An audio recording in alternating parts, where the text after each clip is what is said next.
Questão 45 da prova da USS de 2021, 1. Durante o processo de respiração celular no músculo humano, a molécula de piruvato, produzida ao final da glicólise, pode seguir duas rotas metabólicas. Ela pode ser convertida a lactato ou transformada em acetil-CoA. As células musculares, elas são anaeróbicas facultativas, ou seja, na ausência de oxigênio, ela segue a via metabólica da fermentação lática, onde o piruvato vai ser convertido a lactato.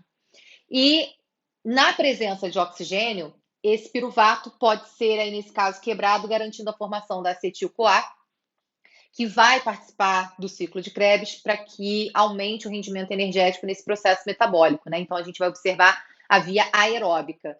Esse processo, né, já que é aeróbico, depende, aí, nesse caso, da presença do oxigênio para garantir a realização da cadeia respiratória, para que realmente esse piruvato possa, aí, nesse caso, então, seguir a via metabólica para formar essa acetil que ele coloca aí para a gente, acetil-CoA, né, no caso, que ele coloca aí para a gente.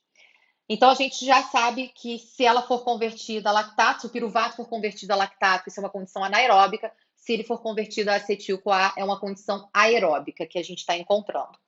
A molécula cuja presença em altas concentrações no meio intracelular favorece a conversão do piruvato em acetil-CoA.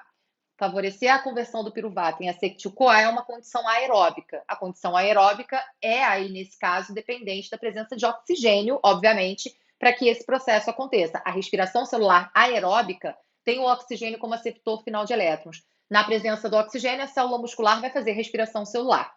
Na ausência desse oxigênio, a célula pode continuar garantindo a produção de energia, mas de forma anaeróbica, através da fermentação, que é quando o lactato passa a ser produzido.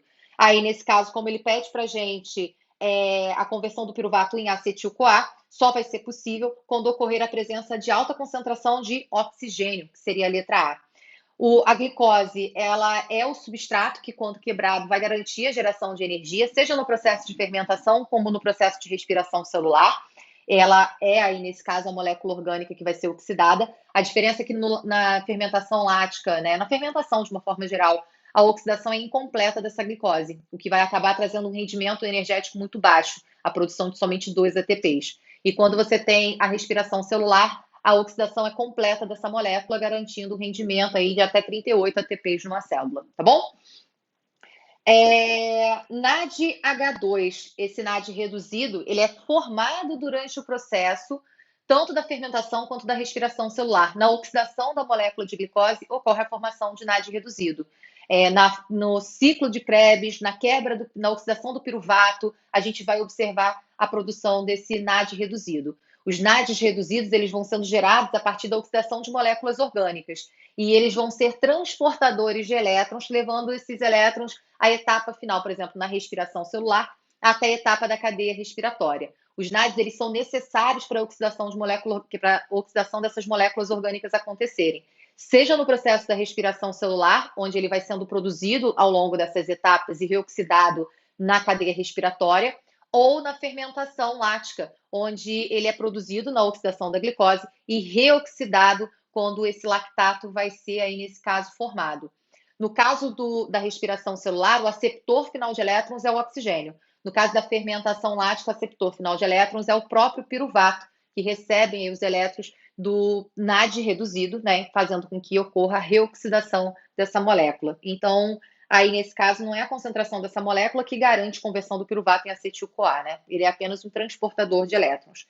ATP é, aí, nesse caso, a molécula que armazena energia nas suas ligações entre fosfatos e que é produzido tanto no processo de fermentação quanto no processo da respiração celular. O rendimento energético na respiração passa a ser ainda maior, porque cada NAD e cada FAD reoxidado vai garantir um maior rendimento energético para essas células. Aí, nesse caso, cada NAD reoxidado vai garantir que tenha 3 ATPs sendo produzidos e cada FAD 2 ATPs produzidos. Como o processo de fermentação não existe a etapa da cadeia respiratória, a produção de ATP fica somente restrita à glicólise. Então, o rendimento energético passa a ser somente de 2 ATPs. Então, aí, nesse caso, a resposta correta seria a letra A, porque só dá para converter piruvato em acetil-CoA no processo de respiração celular aeróbica, onde você tem o oxigênio como aceptor final de elétrons, que é uma molécula essencial para a realização desse processo.